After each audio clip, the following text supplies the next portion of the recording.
views, thoughts, and opinions expressed in this podcast are the content creator's own and do not represent the views, thoughts, and opinions of Essex County College. The material and information presented here is for entertainment and informative purposes only. It should not be considered as professional advice or a substitute for seeking professional guidance.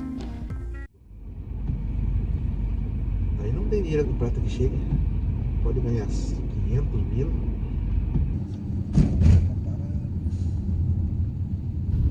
Não tinha que ter virado cá. Caraca.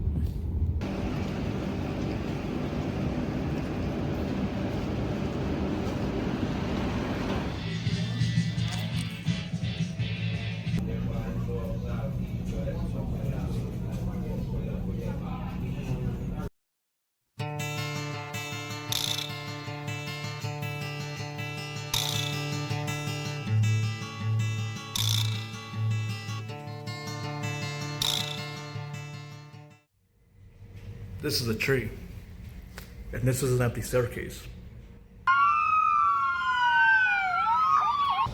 Now the question is, could you make this video turn cinematic? No, you cannot. As you can see, this whole lighting is crappy, and so is the audio for this one. But luckily I have something for you. Here's the thing. I can afford this mirrorless camera, but if you're not able to, you're fine making videos on the iPhone, which I already explained before. The only issue is you need microphones and lighting, and so far, that's what I don't have in my room. Now, I don't want to visually assault you, so we're going to stick with only one place, and that is my bedroom. So, today we're going to go ahead and figure out what happens when a content creator decides to use cinematic without knowing what cinematic means, or at least how a short film works. And maybe we can go ahead and discuss more about gatekeeping. Did you notice when I add this crop, turn on these lights? Okay, but at least be specific. Like, turn on these lights. Like, what type of lights? Like, are you talking about the whole... Oh, yeah, I forgot. I can't really use the room lights. Oh, you mean the lamp? And add this filter. But what type of filter are you referring to? This video becomes automatically more cinematic. Because if I didn't, this video would look really boring. Wait. Let me go ahead and stop this. I just realized something.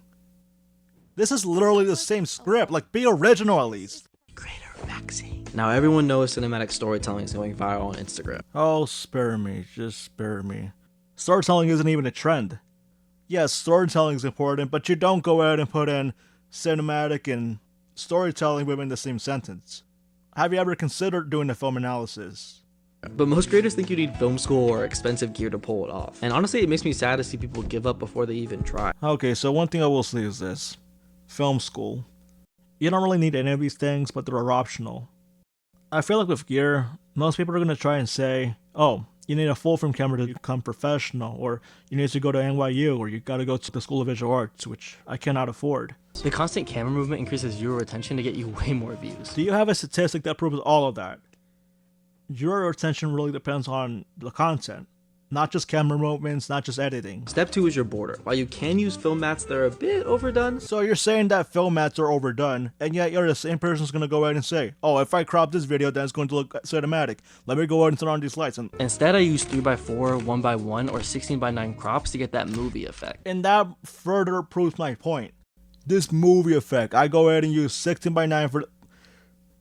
16x9 is a standard for television. Whether you watch a video, whether you watch a movie, whether you really watch anything widescreen. If you do not understand the differences between a vertical and a horizontal type of video, what are you doing?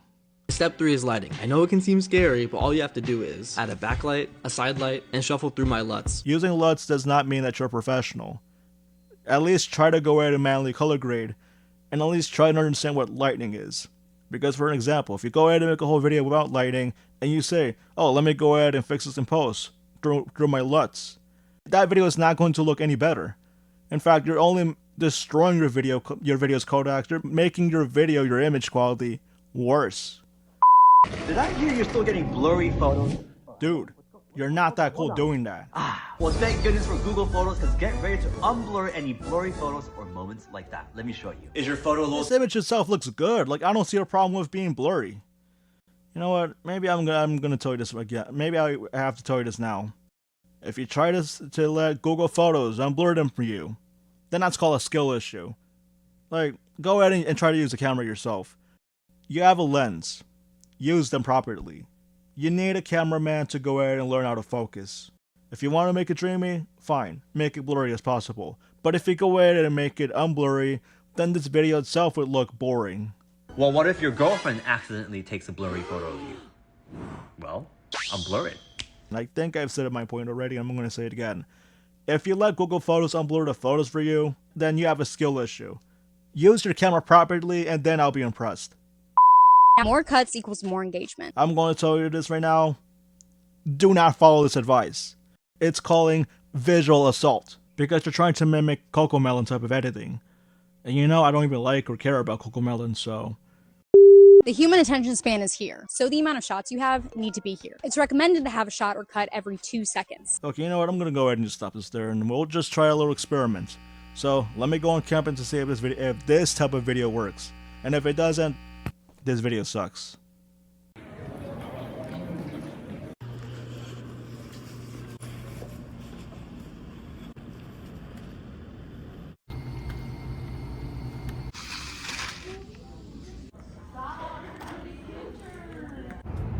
So I'll admit, on some occasions it works, but in this type of situation, probably not. Not to brag, but I'm pretty good at YouTube titles. Okay, so tell me, why does that matter? I mean, I don't really care if you brag that you're good at YouTube titling, but whatever. And recently I have found a title that said, "What AI doesn't understand." And I immediately thought, what is title? I don't care if it's a name. And yes, you can give me a swear jar all you want, Jerry. Oh, and by the way, like, who's this YouTuber's name? I've never heard of that guy. Instead, I would say why AI gives you results every time and how to fix it with, let's say, prompt engineering. Okay, and how about I say no? I am not using that name if I were to do another AI type of video. Let me explain. Why AI gives results every time and how to fix it with prompt engineering. Like, that video itself, you haven't even watched the video. So, let alone not watching the video, it's like watching an anime. So why is it better? Reason number one is because it speaks to a pain of a lot of people. Okay, but what pain are you referring to, though?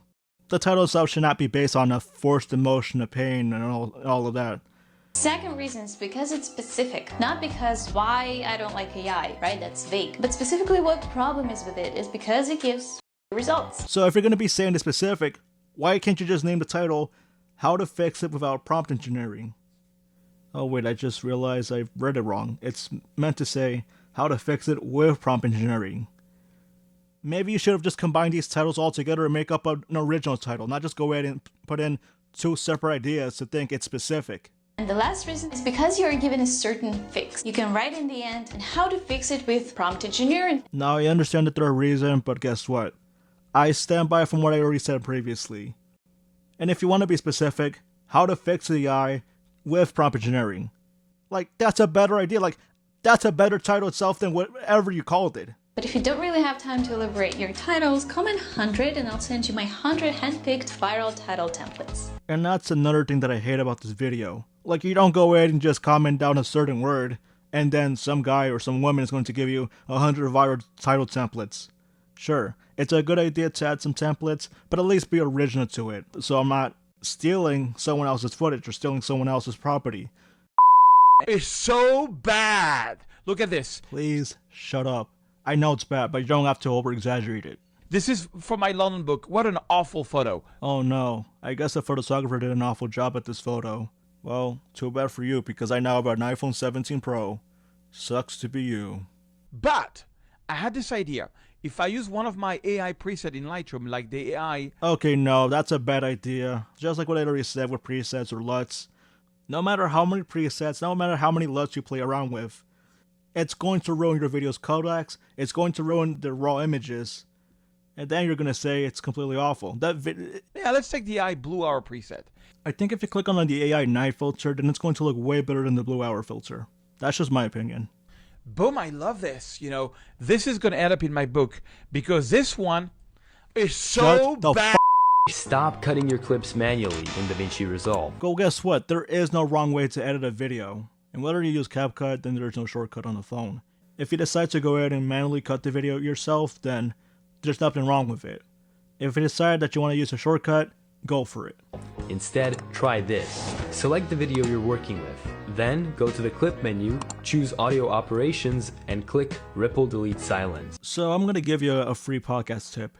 Only because you use Ripple Delete Silence, that does not mean that the pacing is going to look a bit faster. Editing itself would just look more awkward. And I think I already discussed this in my second episode, or at least my third episode. Both of these episodes almost had the same theme of birthday cakes. Let me go ahead and just give you a sample of what I mean. Now, if I try to go ahead and add a little bit of silence, it's not going to look cinematic. It turns into a conversation without any blubbering or, yapping. Now, if I try to go ahead and add a little bit of silence, it's not going to look cinematic. It turns into a conversation. Now, in our last portion of the video, we're going to go ahead and talk about how useless the videos are onto social media, or in that case would be Instagram. So, imagine how you decide you're going to make a whole video telling them how to do something, and yet the video that you're watching right now does anything but give you something more than instructional. Instead, they'll go ahead and tell you to read the caption, and then you have all of these long sentences, all these long paragraphs, and no one's really going to be reading all that. Not even me. So the point is, and actually before I even get into my point, I'm going to go ahead and show an example of how easy it is to give you guys the whole video.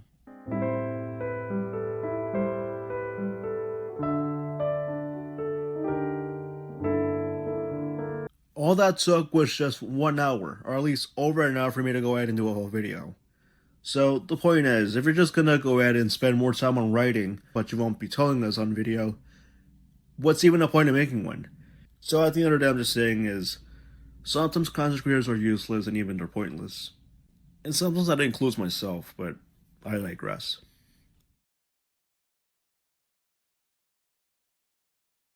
So for the rest of this video, I'm just going to go ahead and just give you my insights about this whole video. I thought I could have done a little bit better. I thought I could have done more. I believe you've gotten the gist of it. But another thing I wanted to go ahead and talk about is some things that I missed out on, such as these glasses. They say that if you don't use these glasses or any of this accessory, or even this blinker right there, this video isn't going to be cinematic. I feel like you're just missing the whole point. And another thing I've also learned is how if you use some B-roll footage from Adobe stock footage, like say that you use some stock footage and use it as B-roll footage, then they claim that this video will turn cinematic, but again, it doesn't, because you're only learning the basics of B-roll footage and even A-roll footage. Another thing you could have learned in this video would have been show, don't tell. Let's talk about gatekeeping for a minute. Just because you're a filmmaker, just because you're a videographer, even a content creator, like you don't go ahead and just use ManyChat, not ManyChat, but ManyChat. Say that you have a trigger word like film. That's going to trigger viewers that you want the link, you want some secrets, but they won't give you that because you need the word, like the magic word, so you can unlock all of this, like all the premium exclusive stuff. If you're not really learning anything on Instagram, if you're not learning anything on YouTube, then I just don't really see the point why you would become a film professor when at the same time you're the same person who goes in and decide, or at least you're the same person who has taught yourself how to use DaVinci Resolve, how to use a video, how to use Photoshop, how to use something. Learn the basics of film, but don't call it cinematic. If you try to make a video turn cinematic, then everybody else is going to copy it. Then I just don't really see why would I want to go ahead and don't really see the reason why would I be interested in your video when your video looks the exact same, which I already proved to you with the script. And in this case, this video is unscripted, but either way, if this video gets popular enough, maybe I'll probably just do a volume 2, maybe not, because of how long this video is taking anyway. So I'm going to go ahead and just end it right here. If you're going to go ahead and just do all that, then congrats. But I don't have to congratulate you, because you're just building some trust issues. And I think I'm going to talk more about that in my Valentine's Day episode. But aside from the Valentine's Day episode, I think consider what I already said about myself. Right, so as you can see, I'm currently sick right now, but I have to go ahead and finish this video on time, so we might as well just move on to the next portion of the video. But before I say that, I also just realized that when I originally recorded the "You're early, I'm late," I accidentally mispronounced ramen, and I said ramen instead.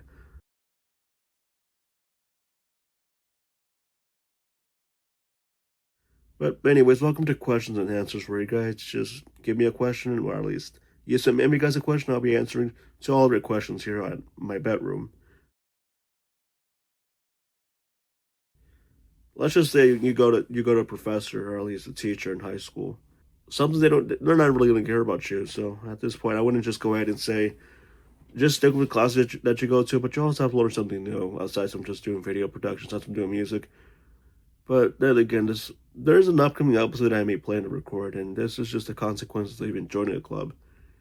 Because the same thing goes to any club. Like, whatever club that you go to, you're still going to feel isolated, and even then, I just feel like there's just no reason, there's just not really a reason why you should be joining a club, unless if you're fully passionate for it. But again, I'll describe more about that in an upcoming episode. But I wouldn't rather, no, anyways, for the question itself, I would say, don't go ahead and just put it in rate my professor and just put them a 1 out of 10.